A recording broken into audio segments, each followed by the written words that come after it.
Hello Sec 3 Amath. Today we are going to go through, continue going through worksheet number 6, example number 5, 6, 7. Okay, so let's start with example number 5. Now the question asks you to use the substitution u equals to 3 to the power of x. Express the equation 27 to the power of x plus 2 times 3 to the power of x plus 1 equals to 34 as a cubic equation in terms of u. How do we do that? Let's examine the equation. 27 to the power of x plus 2, 3 to the power of x plus 1 equals to 34.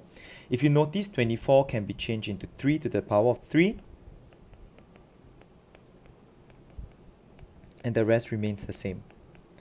When you simplify these indices together, you multiply them. 3 to the power of 3x plus 2, 3 to the power of x plus 1 equals to 34. Now 3 to the power of 3x, I can split it up into 3 to the power of x to the cube plus 2, 3 to the power of x plus 1, bring over 34.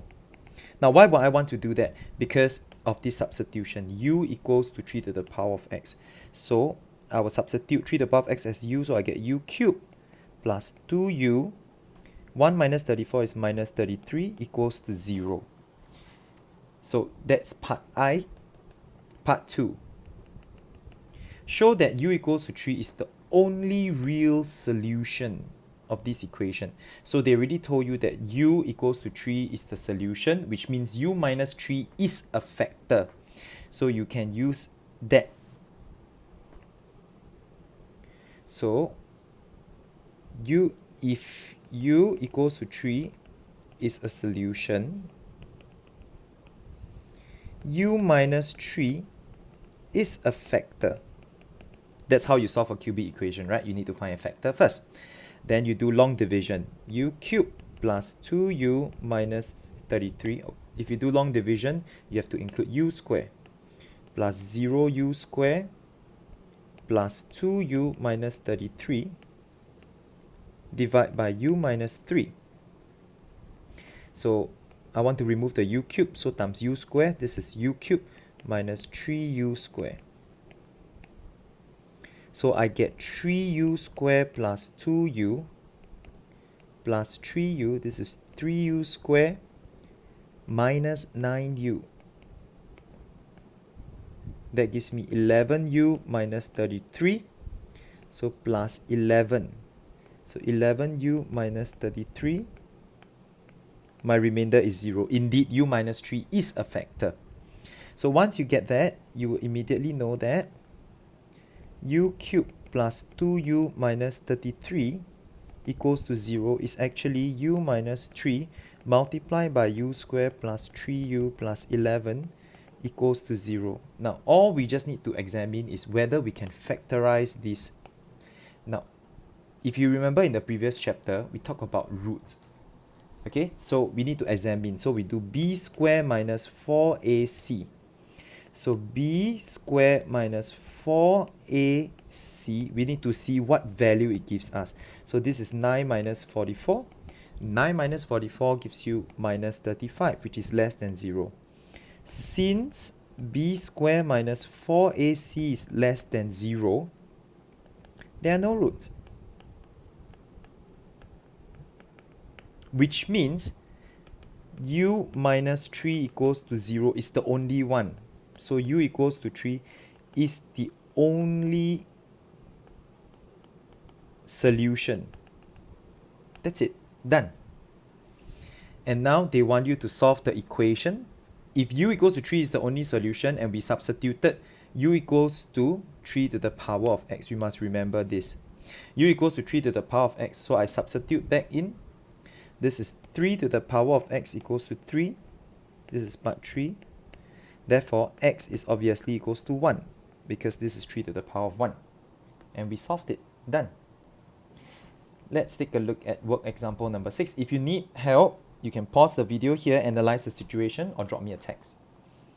Let's take a look at example number 6. Example number 6 asks you to solve the simultaneous equation for this entire equation. If you notice, this 9 is 3 square. 8 is 2 cube. 8 is 2 cube. Now let's change all of them to the lowest base. in order to solve the simultaneous equation.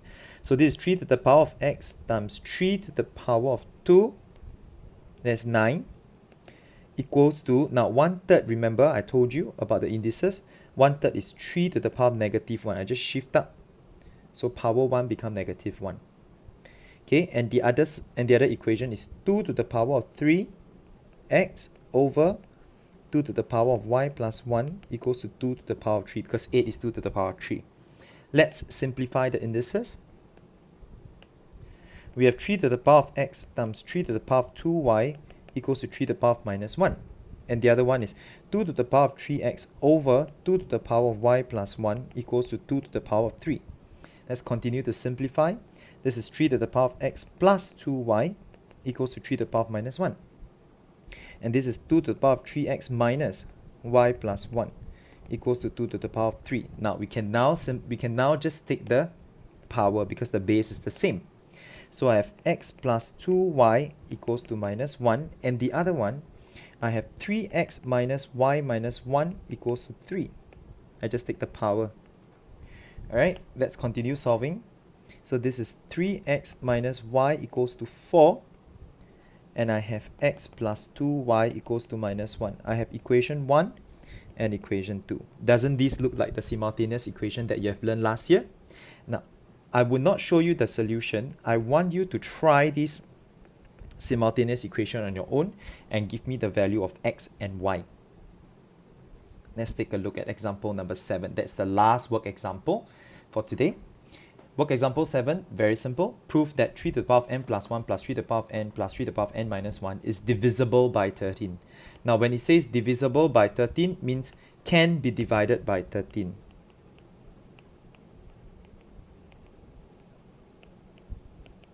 For all positive integer values of n. Very simple. Remember I taught you how to split this up? Now we got to split this up into 3 to the power of n times 3 plus 3 to the power of n plus 3 to the power of n over 3 to the power of 1, because it's -1. If we notice here, there's a lot of 3 to the power of n, 3 to the power of n, 3 to the power of n. So we are going to use a technique, substitution. So I'll just let 3 to the power of n be x, maybe.